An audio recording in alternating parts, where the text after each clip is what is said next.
Petrobras é enviada pelos Five Eyes, os 5 países, Estados Unidos, Inglaterra, Austrália, Nova Zelândia e Canadá, e que por isso uma semana antes do leilão, eu mostrei que esse braço não iria concorrer ao leilão de Libra, porque se ele ganhasse, dava motivo para ser anulado por causa da espionagem. Mas como são do mesmo dono, eles tiraram o braço americano e só concorreu o braço europeu. E aí ganhou num leilão sem concorrência. Próximo. Então, um outro ponto preocupante na questão petróleo nós já tivemos o choque da década de 70, que foi a Arábia Saudita e os países árabes reagindo contra o apoio excessivo dos Estados Unidos a Israel. Depois veio de 79, com a eleição do Khomeini. Esses passaram, foram choques conjunturais, e hoje nós temos o terceiro e, infelizmente, irreversível choque de petróleo, que é um choque de demanda, né? Você tem aqui só 3 países para ilustrar: Estados Unidos, demanda de produção, próximo. A China, próximo. A Índia, próximo. E aí, o mais preocupante é que a previsão dos técnicos internacionais é que não haverá novas descobertas significativas no futuro. O pré-sal está numa barrinha dessa, mas a tendência é você não conseguir descobrir novos campos gigantes. Próximo. E aí, por isso, o Estrela já mostrou esse slide de outra forma, né? Os picos de produção mundial já aconteceram e o terceiro choque está calcado nesse pico de produção que hoje está fazendo assim um dente de serra, mas a tendência, como o Estrela mostrou, é essa queda e a reposição desse gap aqui, desse vazio, essa defasagem entre oferta e consumo vai ser muito difícil. Eu vou falar um pouquinho sobre o shale gas adiante. Próximo. Essa mesma curva, né, mostra que hoje nós estamos produzindo 86 milhões de barris no mundo por dia e há uma tendência de queda violenta. Em 2020 estaremos produzindo 60 milhões. Em 2030 estaremos produzindo 30 milhões de barris por dia. Então, repor essa perda aqui vai ser extremamente complicado. Próximo. O próprio Fundo Monetário Internacional reconhece esse pico de produção, né? Publicou em 2013 um tratado sobre isso. Próximo. E aqui chegamos ao shale gas, ao tão decantado shale gas que ia transformar os Estados Unidos numa nova Arábia Saudita. E nós temos aqui esse gráfico, que eu peguei o mês passado, da Agência Internacional de Energia, ou Agência de Informações Energéticas, as duas são do mesmo conjunto, mostrando que em 2040 os Estados Unidos estarão produzindo 32% do seu consumo. Então, 32% com esse conjunto de petróleo, recuperação secundária, óleo do Alasca, etc. E o shale gas vai contribuir com 1/3 dessa produção. Portanto, no total, se a produção total é 1/3, e aqui a produção do shale é 1/3 dessa produção, em 2040 o shale gas estará produzindo 1/9 da produção dos Estados Unidos, do consumo dos Estados Unidos. Então, o shale gas não resolverá o problema de insegurança energética dos Estados Unidos. Quem eles almejam que resolva é o pré-sal. Por isso é que a gente está nesse sufoco. Próximo. E aqui mostra como a depressão dos poços é muito rápida, nos 50% ao ano, como o número de poços vem aumentando diariamente para poder repor aqueles poços que em um ano e meio, perdem totalmente sua produção. Então, nós estamos aqui com 25 mil poços por dia do shale gas e com tendência a crescer. Então, o shale gas, infelizmente, para nós e para os Estados Unidos, não vai resolver o problema deles. Isso aqui foi o que eu vi a semana passada, né? Por que as revistas em inglês, Financial Times e Economist, batem tanto na Petrobras. Eles têm 8 possessões aqui no Atlântico, né, em Malvinas, etc.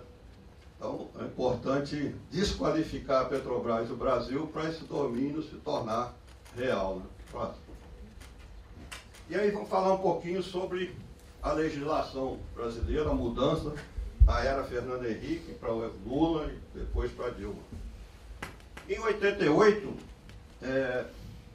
a EPET teve a ideia de levar o capítulo da Lei 2004, de 1953, que criou o monopólio estatal, levar esse capítulo para a Constituição.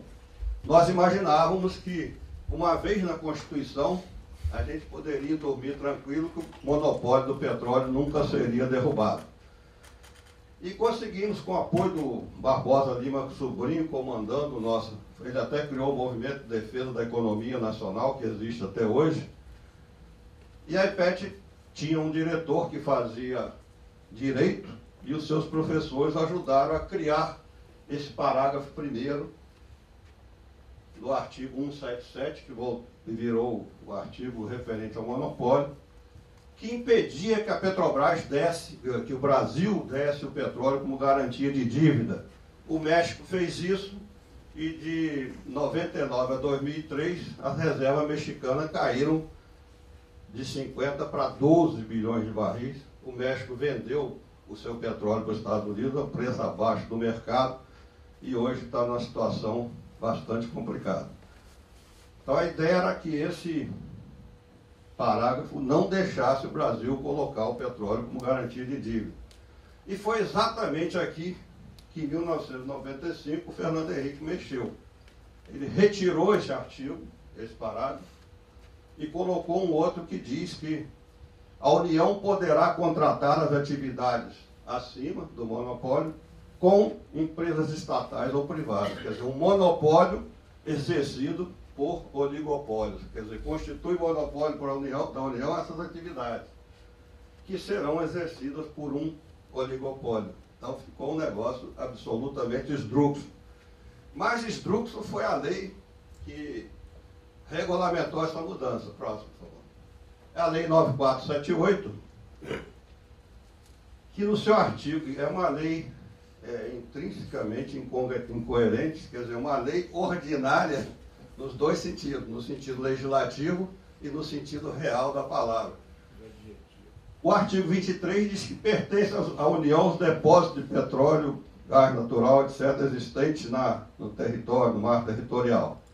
Então, está de acordo com a Constituição. Próximo. O 21 diz que os direitos de exploração pertencem à União. Então, as jazidas pertencem à União e o direito da exploração pertence à União. Aí vem a lei, o artigo 26, que eu chamo de o artigo do lobby, né? Que disse que o concessão implica para o concessionário explorar por sua conta e risco, etc., conferindo-lhe a propriedade desses bens após extraído. Ou seja, enquanto está lá embaixo, é da União. Na hora que extraiu, é de quem produz. Então, passamos a entregar a propriedade total do petróleo para quem produz, por essa lei. Paga 10% de royalties e paga em torno de 18% de impostos. No caso de campos gigantes, e é só a Petrobras, tem uma participação especial que varia mais ou menos com o valor do royalties anual. Então, podemos dizer que se paga 20% de royalties, participação especial, e mais 18% de imposto. No mundo, os países exportadores ficam com 80% em petróleo, do petróleo produzido. Aliás, o Evo Morales, quando assumiu, a Bolívia recebia 18% de royalties pelo gás. Ele passou para 80%. Houve uma grita geral, mas ninguém saiu de lá.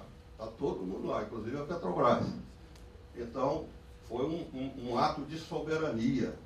Passar o último bem que a Bolívia tem, o último recurso natural, passar o royalties de 18% para 80%. E nós aqui estamos com mais ou menos 38%. Próximo. Pode passar. Aqui só para mostrar que no governo Fernando Henrique foram vendidas 36% das ações da Petrobras nos Estados Unidos, no mercado de Nova York. Próximo. Pode passar. Agora pode passar um monte aí, que isso aí é o desenvolvimento da... Bom, para aí. Aqui o Estrela já falou bastante, mas eu queria chamar a atenção desse slide, é que falam que a vinda de empresas estrangeiras através do leilão, dos leilões, permite renovação tecnológica, novas soluções. E nesse slide aqui a gente pode mostrar que isso é falso. Por quê? Os 3 gargalos principais tecnológicos para essa produção são a perfuração, esse conjunto de válvulas que faz a completação submarina e a linha flexível. Todas essas atividades são feitas por empresas independentes das petroleiras, são contratadas. E até aqui é interessante falar que uma das especialistas em perfuração é a Transocean.